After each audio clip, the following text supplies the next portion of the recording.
Es verdad que en el mundo antiguo se leía y se llegaba a leer en silencio. También en las escuelas los estudiantes tomaban dictados. Sin embargo, se leía y se tomaban dictados para memorizar los textos, sobre todo los textos más valiosos. Sin embargo, también se leía para aprender, para aprender, para memorizar. ¿Para qué memorizar si en la actualidad sabemos que el aprendizaje y la memoria no van juntas? Han hecho esa publicidad de que la memoria y el aprendizaje no van juntas. Yo siempre me he preguntado, no podemos aprender sobre aquello que no hemos asimilado o no podemos razonar sobre aquello que hemos asimilado. Asimilamos, aprendemos, razonamos y por supuesto la memoria es fundamental. ¿Para qué memorizar esos textos valiosos? ¿Para qué los memorizaban los seres humanos en la antigüedad? Pues para recitarlos, para pronunciarlos en voz alta después. Se leían en voz alta también. Otras veces, cuando hablamos de la oratoria, se pronunciaban de memoria. Jorge Luis Borges escribió en una ocasión que en la antigüedad no había escritores, había oradores y en la oratoria, además de la retórica, fue esencial la memoria. Hola a todos, soy Juan Antonio Rosado. Esto es Grandezas de Lilliput, un tiempo breve para las artes, la lengua y la literatura. Suscríbete si no lo has hecho, opina, pon tus comentarios. Si al final te gustó este video, ponle me gusta.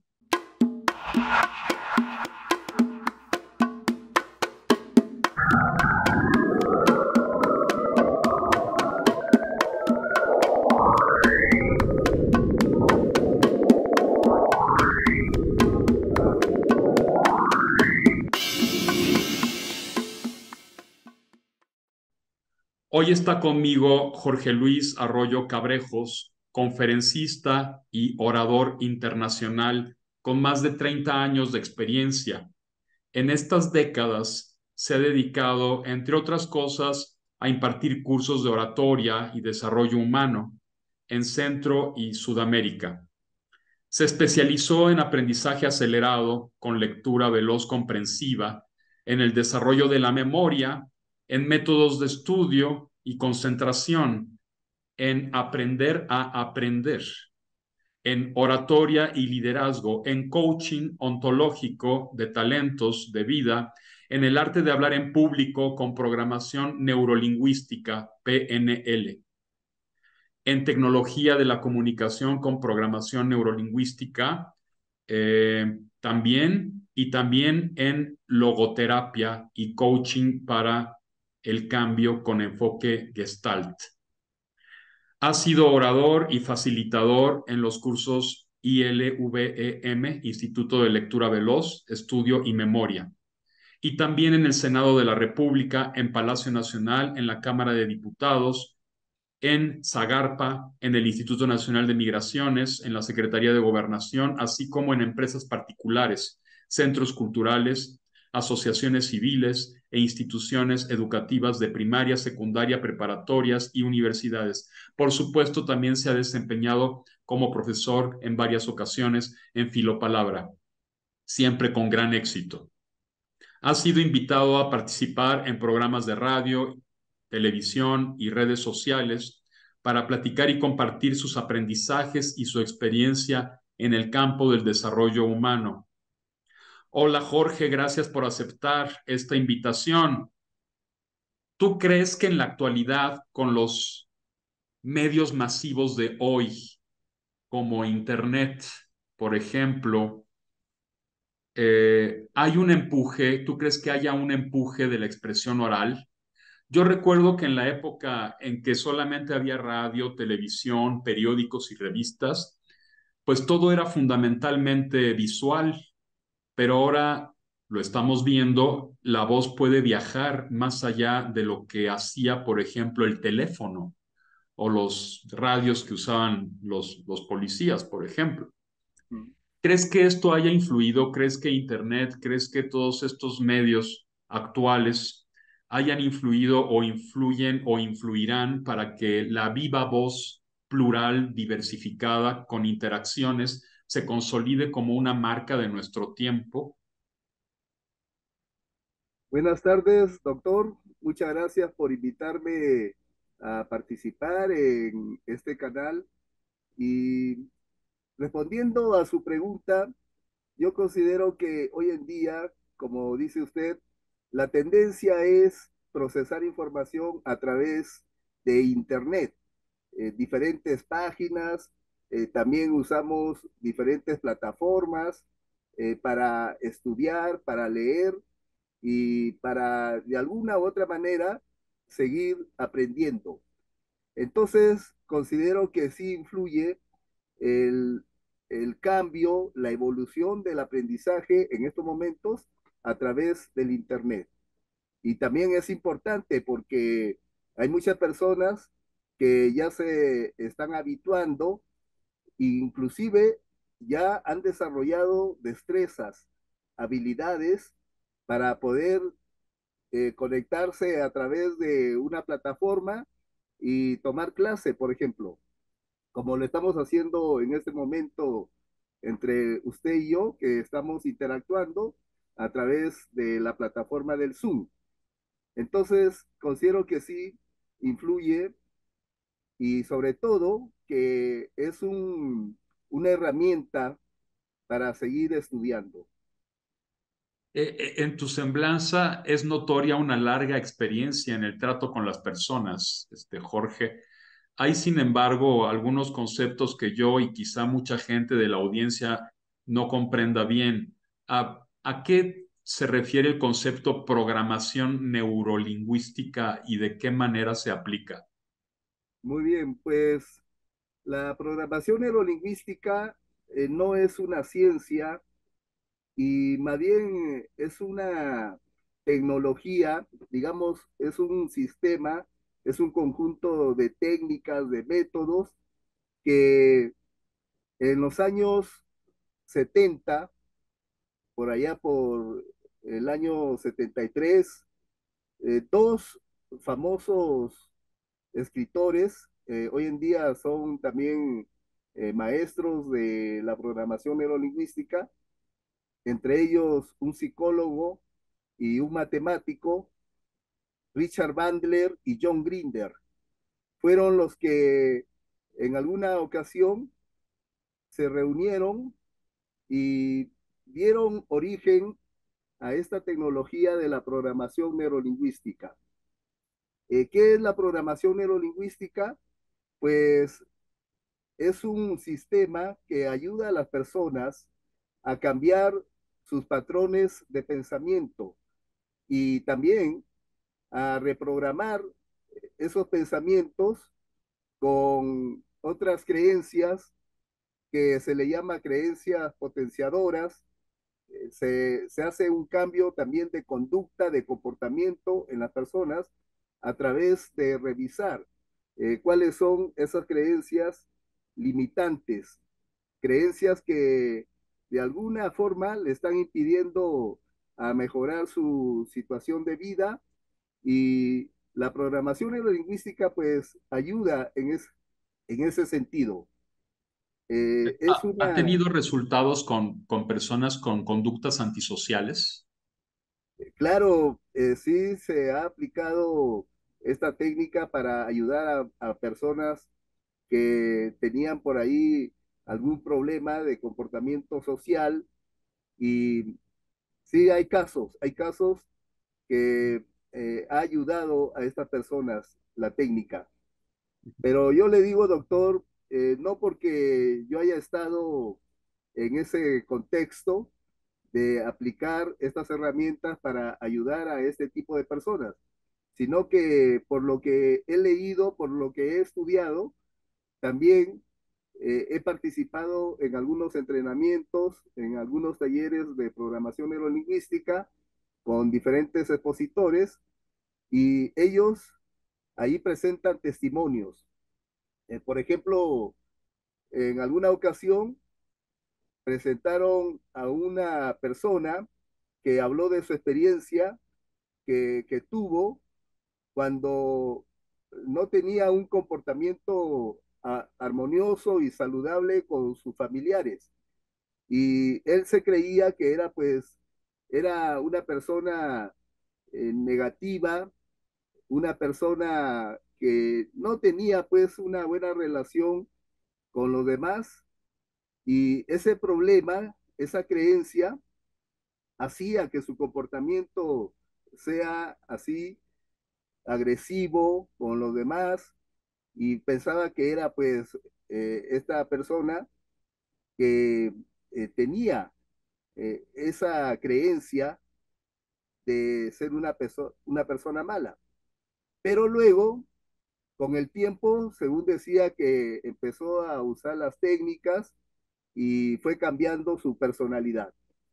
Entonces, se refiere a un cambio de personalidad, pero en lo profundo del ser humano, de la mente del ser humano. No solo el cambio a nivel de la personalidad, el carácter, el temperamento, sino más bien el cambio es interior. Ujú, claro, Eso era lo que compartía en esa ocasión esta persona. muy bien. Por su etimología es fácil adivinar lo que es logoterapia, pero ¿podrías ahondar más en esta actividad? Bueno, logoterapia también es una vertiente de la psicología. Logoterapia tiene que ver con una escuela que fundó el doctor Víctor Frankl, un psicólogo de Viena, y que con el tiempo, pues también esta escuela de la logoterapia ha venido desarrollándose en diferentes países, y se estudia la logoterapia para darle sentido a la vida desde ese punto de vista de el origen de la logoterapia. Es para darle sentido a la existencia del ser humano. Muy bien. Inclusive el doctor Víctor Frankl dice que pues la, la última libertad del ser humano es la capacidad de responder ante las circunstancias de su vida. Quiere decir que un problema no es el problema que genera una reacción en la persona, sino más bien es la forma como la persona responde ante esa situación, ante ese problema o adversidad o cualquier conflicto que pueda enfrentar. La manera como Incluso responde. supongo que conflictos interiores también, También, claro, conflictos interiores, también. no solo el conflicto con la exterioridad. No, también pues, por ejemplo, si yo en este momento estoy percibiendo aquí donde me encuentro, a través de la ventana que está abierta en esta sala, estoy percibiendo el aire frío, está frío.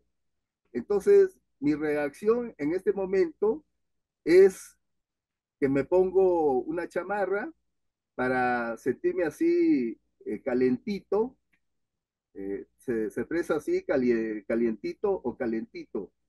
Entonces, así estoy reaccionando ante ese evento, ante esa situación, ¿no? Claro que no es un conflicto, no es un problema, pero estoy poniendo un ejemplo de cómo reaccionamos ante una situación, que la situación es neutra en cierto sentido, y nosotros somos los que le damos respuesta con la actitud o con el comportamiento a la situación. Muy bien. Es un Y ejemplo.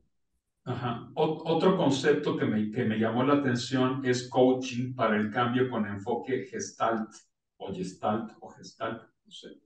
Eh, El, ¿Por qué el, el enfoque gestalt y no otro te ha funcionado? Cuéntanos experiencias y también háblanos un poco de este coaching para el cambio con enfoque gestal. Todos estos cursos tú los impartes, obviamente. Bueno, he estudiado el tema de coaching, también como un sistema de técnicas, de herramientas para ayudar a una persona en ese proceso de crecimiento o en el logro de sus metas. Ahí se aplica el sistema de coaching, que es un conjunto de técnicas. Y también el, el concepto del enfoque gestal se deriva a partir de que se emplea la terapia gestal. La terapia gestal es una corriente psicológica también y se deriva de una palabra alemana que significa totalidad, la gestal.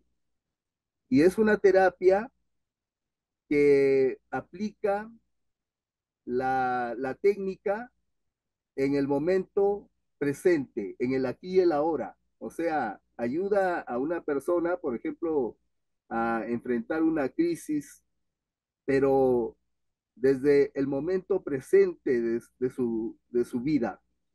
No va al pasado, no va mucho al pasado de esa persona como el psicoanálisis, que sí hace una revisión de la causa de alguna afección psicológica, mental, emocional en la persona y va a lo profundo con el psicoanálisis. No digo que no esté bien esa terapia, pero lo que estoy diciendo es una diferencia de cómo se usa la terapia gestal para ayudar a una persona a mejorar su situación de vida desde el momento presente, del aquí y el ahora. Claro, Esto se refiere a la terapia gestal. muy bien. Y otra cuestión interesante, eh, cuando uno se refiere a la oratoria y al liderazgo, es el concepto de carisma. Yo creo que es importante, ¿no? Este concepto. Recuerdo que hace tiempo leí el libro Teoría del Personaje, coordinado por Castilla del Pino. Me acuerdo bien de un ensayo titulado algo así como La manufactura del carisma. También recuerdo otro ensayo que se titulaba La construcción del self. Se trata, en otras palabras, de constructos, ¿verdad? Uh -huh. Como en la identidad, finalmente. Es un constructo social. ¿Cómo me ven los demás? ¿Cómo veo yo a los demás? Más allá de estos elementos o actitudes con que nacemos, pues es una cuestión también cultural. No sé qué opinas de esto. Uh -huh. Cierto, el carisma antes se decía que era innato en la persona, en el ser humano, y tal vez puede seguir con este entendimiento de que sea una cualidad en la persona, una, una fuerza interior, una fuerza, una energía, y puede ser inclusive algo como talento o como don natural en la persona, en el ser humano. Sin embargo, hoy en día también, mediante estudios que he estado realizando, llego a la conclusión de que el carisma se puede desarrollar y que es importante para la comunicación con los demás. Todos tenemos carisma, es como ese no sé qué, se dice así, el no sé qué, cuando una persona está frente a otra y de repente actúa o puede ser que se exprese también con todo lo que es en ese momento, con su personalidad, con su tono de voz, con sus pensamientos, con sus emociones. Ahí está mostrando su carisma ante la persona que lo ve o que lo escucha. Ahora, el carisma para mí es amoral. ¿Qué quiero decir con esto de que es amoral? Que no es ni bueno ni malo el carisma, porque inclusive hay oradores famosos como Hitler que tenía un carisma para atraer a- al público, a sus seguidores. Él usaba ese carisma personal con sus cualidades físicas, también intelectuales, y todo lo que era como orador estaba presente al momento de hablar en público, de emitir un mensaje o una arenga, por ejemplo, cuando decía una, una idea, aunque no fuera verdad, pero lo decía con tanta energía, con ese carisma que tenía para hacer creer que era verdad esa idea o ese principio que en ese momento expresaba. Por eso, también estos oradores que nosotros hemos estudiado y que pensamos que son oradores negativos porque usan el poder de la palabra para manipular, para llevar a sus seguidores hacia acciones negativas, tienen carisma también. Y otros oradores, cuando hablamos de un orador positivo, nos referimos también a un líder, el líder positivo, ¿no? Que tiene carisma para guiar, para encaminar a los seguidores hacia el logro de altos ideales, de propósitos loables, por ejemplo, usa también su carisma o magnetismo personal. Por eso estoy pensando en este momento que el carisma no es ni bueno ni malo y que todos tenemos carisma. Lo que tal vez necesitamos es darnos cuenta que sí tenemos esa energía, esa fuerza interior y que pues usarla tal vez dándonos cuenta con conciencia de cómo estamos usando ese poder, ese magnetismo personal, ese ángel, ese no sé qué, usar esa cualidad, esa fuerza con una intención de acuerdo a lo que queremos lograr, pero hacerlo con conciencia, Por dándonos cuenta. supuesto, es como cualquier herramienta, ¿no? Un martillo se puede utilizar para hacer una mesa, pero también se puede usar para hacer el mal. Es depende de cómo lo usamos. Un martillo es algo amoral, pero cómo lo usa la persona, ahí es donde interviene finalmente los valores de la persona, sus pretensiones, sus intenciones, sus motivos, sus motivaciones, todo eso. Entonces, bueno, sí, me parece que es un constructo también, ¿no? Se construye también y se Sí, desarrolla. Si ya sí, se tiene, por ejemplo, pues se llega a desarrollar más y así es, también se encamina a determinados fines. así es. Ujú.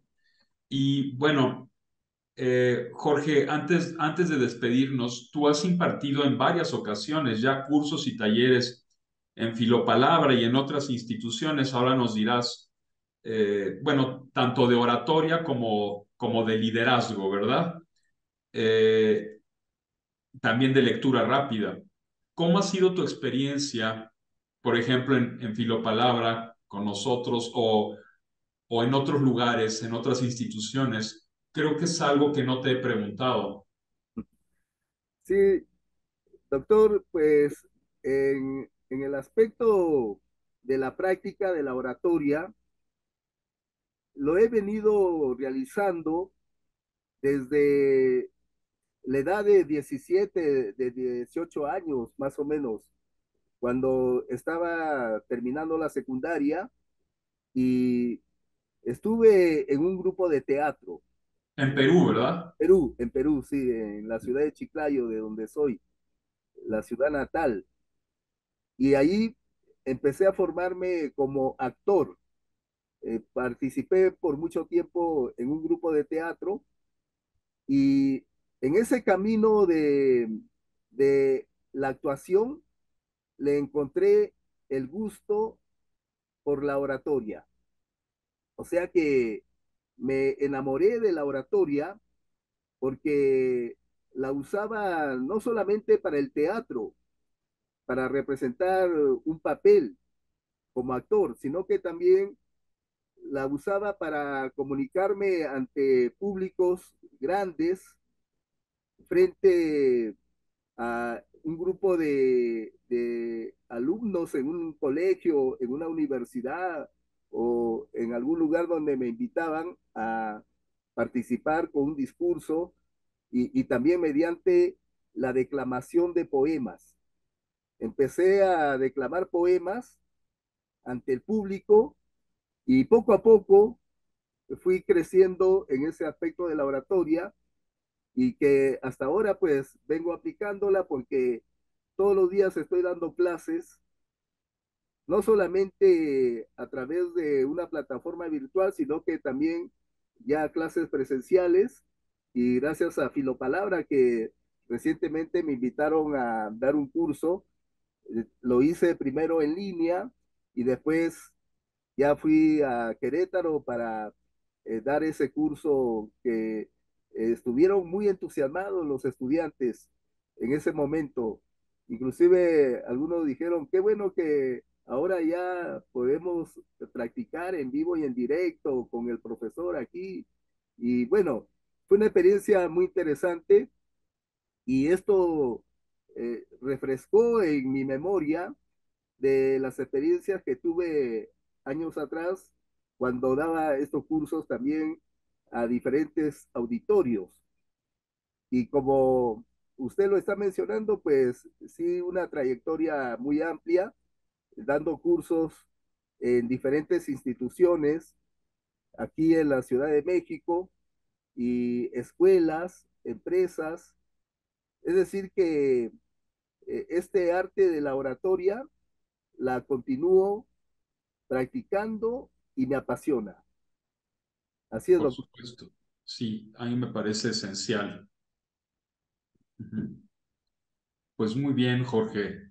Eh, Te agradezco mucho que hayas aceptado la invitación para charlar sobre estas disciplinas tan complejas, aparentemente sencillas, pero en realidad tienen su grado de complejidad, lo que es el liderazgo, la oratoria, ¿verdad? Y todas estas técnicas también en las que interviene la psicología, las distintas técnicas psicológicas para acercarse a la gente y también para cambiar a la gente, para cambiar los comportamientos de la gente, utilizar la palabra como un medio no de manipulación, sino más bien como un medio benéfico. Ujú. Esto funciona en las empresas, en las instituciones, en cualquier lado donde haya seres humanos, no ermitaños, ¿verdad? Sino seres humanos en sociedad. Sí, Entonces, te agradezco mucho esta plática, Jorge, y pues a ustedes también les agradecemos mucho que nos hayan escuchado, que nos hayan mirado y pongan sus opiniones, pongan sus comentarios, pongan sus dudas, preguntas, si quieren contactar a Jorge, si quieren contactar a Filopalabra, si les interesa los temas que hemos tratado el día de hoy, también pongan me gusta y pongan comentarios, preguntas, opiniones. Pues muchas gracias a todos. Hasta luego, Jorge. Hasta gracias. luego. Gracias, doctor. Gracias a todos.